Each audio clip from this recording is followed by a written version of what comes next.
So, my success story is really about meeting our members where they are at. And I have a gentleman that I've been working with since last August, and he has been so hesitant to talk about the drinking part of his issues. He kind of just wanted to focus on this and this and this, but never quite the drinking. And, this last week, I just gently brought it up and just kind of asked him, how things were going with that. And he said, I think I'm ready to talk about this, and I think I might be ready to do something about this. And I really appreciate that you didn't push it in the beginning and let me come to this by myself. And for me, that was a huge success that we rode that journey with him and let him come to this on his own. I have a great successful story I'd like to share with one of my younger clients. She's been coaching for about 5 or 6 months now.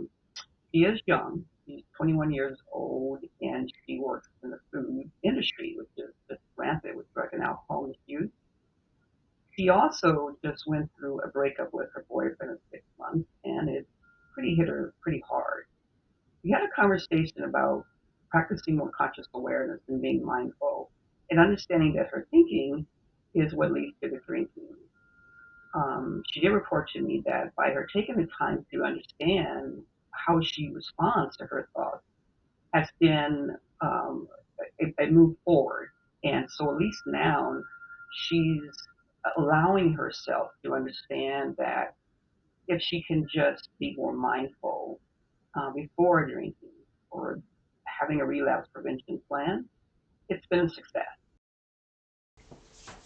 A success story I had deals with our harm reduction model, where I had a member who drank an excessive amount of beers every night, in the range of 10 to 15, and is now not down to about 3 or 4 a night. And some nights he doesn't even drink, any, but usually will have at least one. So yeah, it's not a complete win where he's staying completely sober, but it's still a win for him because he is maintaining a lower amount of alcohol, so it's not affecting his relationship with his wife as much or his daughter.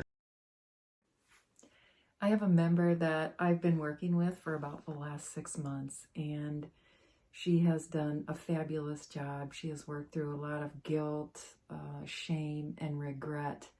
And in our most recent session, she shared with me that she was able to go out with her friends and just really have a good time for the first time in a very long time, able to have some fun. And in fact, she went away for a long weekend and was able to just really enjoy herself. She's worked really hard. It was so much fun for me to hear, but I think it was amazing for her to be able to say it and to feel it. I had a member who served in the armed forces and then retired from armed forces and went to become a cop and then retired from there. He struggled with alcohol pretty heavily, and he was my very first in person. And we actually sat down weekly, every week, talking about his addiction, talking about what the issues and things that he was struggling with and what he wanted to work through. He eventually, by his own accord, he went to treatment himself. One day he just came into the office and said, "Hey man, I'm going to treatment. I'll be going here, and I'll be there for X amount of time." And he went and came back, and he's doing fantastic now.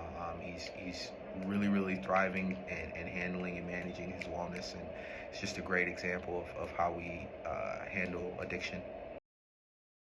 I've been meeting with a gentleman recently who came to see us mainly because his family and friends had been encouraging him to get some help for his drinking. When he first came through the door, he admitted to me that he wasn't even really sure if he had a problem, and he felt a little bit resentful that everybody was pushing him to get help for his drinking. But the next week he came back and let me know that, after our conversation, he realized that it wasn't just what his family and friends were saying. Alcohol has been negatively affecting his life, his relationships, and even his health. And so he was able to accept that and understand how alcohol was negatively affecting him. Had a young man come in, and he was hiding. Long hair, long beard, stocking cap, hood, back in the chair. Didn't want to talk, really didn't want to be here, but knew he had to be here. But by the time we started talking, simply talking, which often is the case with men because we're not taught to talk. But after a while talking, I realized he was a very smart young man.